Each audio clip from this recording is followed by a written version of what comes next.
Assalamu alaikum wa rahmatullahi wa barakatuh. Welcome to NTV Exclusive. We are into 2017 and this is the first Saturday night NTV Exclusive. Yes, for 2017 we've moved over to Saturdays for our live show, and each week we will have an exclusive matter to talk about, exclusive guest that will come on, and I'm very thankful today that I have two. So hopefully coming up at the bottom of your screen, the title for today, NTV Exclusive, is going to be talking about Bangla is not my mother tongue. You may be asking a very interesting question. Why would we say Bangla is not my mother tongue? Or in a Bengali show, we're still going to be talking about Bangla. So what's this all about? Well, I'm pleased to welcome my guest on the show today, Mr. Robert Scott. Thank you for coming along from Shantirboy. I'm honoured again to have you, and I know it's just a little under a year when we last came on to talk about Shantirboy, but today we're talking about something absolutely exclusive and probably a first time here in the UK, isn't it? We hope so, yeah, and I hope it's going to be enlightening for everybody. Yeah. Brilliant. So what we're going to look at is there's an upcoming event, and you should probably see coming back and forth on the screens, and we will go on to show you a bit more about it. There's a very, very exclusive event coming up, and it's all about going deep into the roots of Bangla. Now, for those of you that are born and bred here in the UK, of Bangladeshi origin, which probably is predominantly a lot of the viewers that we've got, plus obviously we've got friends that are all watching. We are going deep and looking at the language of Nagri. Now, some of you may be able to relate to your grandparents or your great-grandparents who would recall a little bit of Nagri, but it seems to be a forgotten language. It seems to be something that's completely gone off the face of the earth, shall we say. Well, maybe not anymore with the upcoming event of Bangla is not my mother tongue, because this is going to look at Nagri, how that shouldn't be forgotten, how it's a unique language, and the benefits behind it. And I will do my best to go into Sylheti every now and again and test Mr. Scott, who has that hidden talent. And those of you that may have watched our program on Shantirboy, shall I say, sorry, just a little under a year ago, Robert did an exclusive passage in Nagri for us, and it was wonderful. It was a poem by someone from Zoki Goinj, and no doubt when you get to see some of the books that we've got in front of us and some of the screens coming up, we've got a lot of that. Robert, I think we should probably start, because maybe a lot of people are seeing this for the first time and maybe not seen our previous program. Tell us a bit about Nagri and the history behind it. Well, I think what people don't realise, particularly for Bangladeshi-born, bred people living in East London, that Sylheti is a real language, not simply a dialect, not simply bad Bangla, as often has been the case. And one of the things that helps to show that, I think, is Nagri, the alphabet that's behind it. It's an alphabet that particular poems were written in, and newspapers even. But that just got forgotten as part of partition when India split up into India and Pakistan, East and West Pakistan. People in East Pakistan had to learn Bangla and Urdu, and to have Sylheti Nagri script alphabet to learn as well got forgotten a little bit. And then sadly, during the Liberation War in 71, some of the presses, the printing presses that were actually in Sylheti Nagri were destroyed, and it all got forgotten from there. But the first Sylheti Nagri press was from about 1870. A man went from Sylhet, travelled through Europe and into Britain, and brought back different types of printing press to Sylhet. And then there were printing presses set up by him, Islami press it was called, in Sylhet, in Sunamganj, in Shillong, and even in Calcutta, because there were so many Sylheti people working in the docks of Calcutta as well. And from that he produced newspapers and books and some poetry, some of which we have here. Do you want to just pick some up, which we'll no doubt go through later on as well, but some of the most popular ones that you've brought along with you?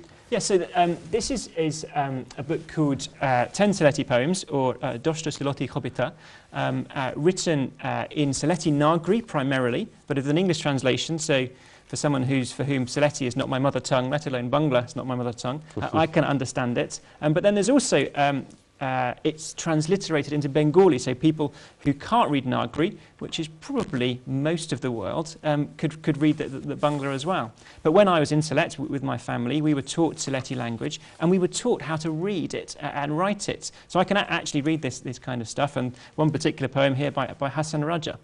I tell you what, let's go for another exclusive on this. For those of you, a lot of you know Hassan Raja as the great Kobita, the great poet. let's hear one of Hassan Raja's Nagri poems. So, Robert, when you're ready, fire away. I will just get my excuses in before I start. I cannot do the right kind of rhyme and rhythm or the right singing voice. We've got a friend staying with us at the moment who is a professor of theatre studies from Dhaka University. And I said, how should I say this? And he gave it a quick tune and I couldn't follow it well enough. So we'll try and speak it, but I apologise for not getting the rhythm quite right. By Hassan Raja. Amina loilam ala jirre namre, nar khoilam tarkham. Misa khaze Hassan Raje zibon goailam re. Bober khaze moto hoya dingelo goya. Afon khaznar khoilam. Rohilam buliare. Nam loimu khori au khoil shesh. Echano na khoilai Hassan. Pran bondur udeshore. Ashoi bishoi fire Hassan khoilai zomindari. Sirodin takbani tor lachon sirire. Khande Hassan Raje hi hoibe ufai ruz hashorer din zokon hushibe kudaire. Sar Hassan Raja bober ash ekmone sinta horo hoitai bonder dash re. He wrote that probably late in his life. Saying, I haven't lived for Allah. My life has been lived in vain pleasures. What will happen to me on Judgment Day?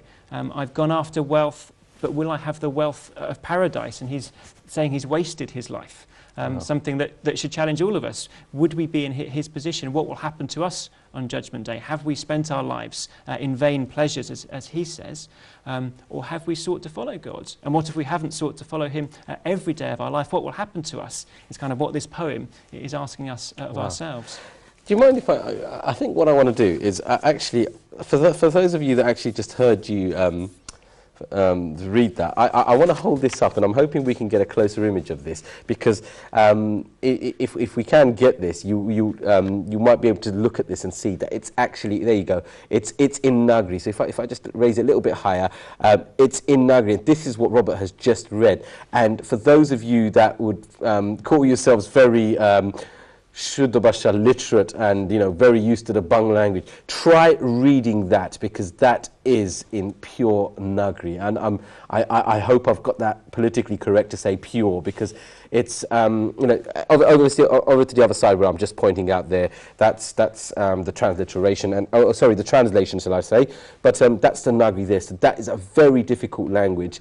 So the fact that Robert's been able to read that over to us, thank you, Robert, for that. That's absolutely marvellous, and no doubt that's absolutely exclusive to TV right now. But I think we will come back to these poem books a bit more, because we need. I'd like to talk about the event coming up, because I think this event, for those of you that are watching, it's very worthwhile. It's an exhibition. There's nothing there apart from promoting the language of Nagri, and I think it's very worthwhile everyone going to this. If I take you across to the screens, we can probably have a look at some detail and some slideshows on that. So just up there on the screen for you, you've got the language of tree. Robert, do you want to just talk us through that while we've got it on the screen? That's just showing that languages are related to one another. You've got different branches, all from a root of Indo-European on this particular one. The European branches onto the right, and the Indo on the left. And you've got Bengali and Assamese and Sylheti, and they're all related, clearly, but they're all a little bit different. When it comes to Bengali and Sylheti, there's about 80% overlap. So there's clearly understanding, but there's also distinction. If we go over to the next slide there, this just going to come up back on the screen for you, is a language map. Do you want to just explain this language map for us? So that particular map, again, is showing that the rootedness of the languages. So are they Dravidian? Are they Indo-European? And most of the languages of Bangladesh are Indo-European. But then if we key into the northeast region of Bangladesh, and here obviously we have Sylhet on your right there, the northeast eastern region, and that's given it a distinct colour graphic as a distinct language there. And if you go in, it's not on the map, but into Assam, on the west there, you have another 1 million Sylheti speakers. So there's probably about 9 million Sylheti speakers in Sylhet, and then another 1 million over the border in Assam, in India. And then much of the rest of Bangladesh is clearly speaking Bengali. Again, there's similarities, but there's difference according to the linguists. So, and then coming up now, we've got a sort of very old piece of, am I allowed to call it a scripture? Or? Yes, it's a script, and the book there is at the front from the Paradise Lost, a Sylheti ballad. This stuff is so hard to read. This is kind of the original photocopied manuscript, and then it's made a little bit easier by putting it into Nagri, and there's a translation, but that is super hard to read. I can't do that. So it gets even more complicated there, but what you just saw is from this book, Sylheti Ballad, False Paradise, and if I just open up a few pages, hopefully we can get a close-up view of this. You can actually see there, over on where my right hand is pointing at now, this is the sort of original scripture. There we go. So let me get this right. There we go. So that's the original scripture that's been maintained. And then across here, is that the translation we've got there? So you've got a translation into English, and then also a transliteration in Roman script, in English script, so that anybody could read it, if they were European, really. Right. Okay, that's brilliant. And then, you know, right, so the direct transliteration at the top and translation at the bottom. I'm not going to try. Chicken. Yes, chicken is murug.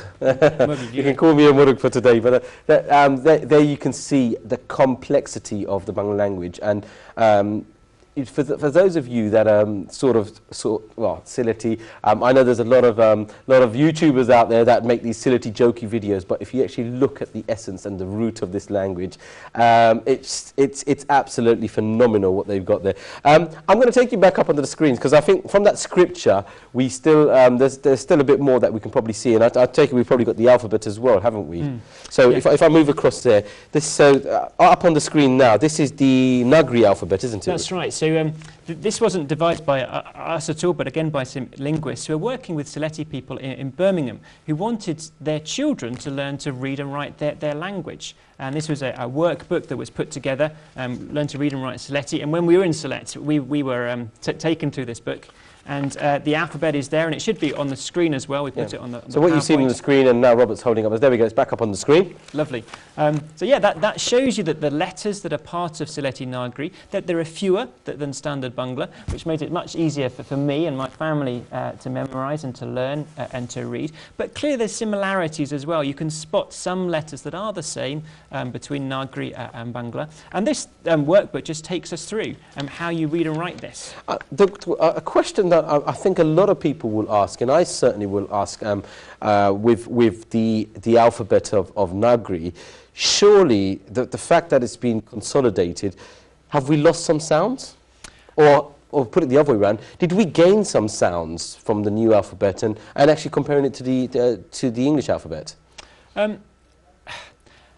I find that the Sylheti Nagri alphabet fits Sylheti much more closely than either a Roman alphabet, trying to put it into sounds that I understand, or into the Bengali alphabet. It seems to fit better, presumably because that's how the language developed. So again, there are relationships, but it is a better fit.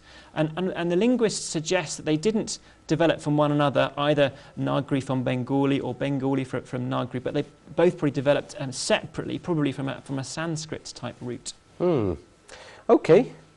That's your introduction into Nagri and a slight touch on the upcoming event. We've still got so much more to talk about. We need to talk about this exhibition that's coming up, and I tell you what, I don't plan to give it a miss. I hope none of you are, but we need to tell you more about it so you know what you're getting yourself into. So we're going to go for a quick break. When we come back, we'll be picking up all of this. There's so many more books, so I'm going to try my best to go through every single one. It's certainly a learning curve for me, so don't go away. You want to learn more about Sylheti and the origins behind it? See you in a few minutes. Until then.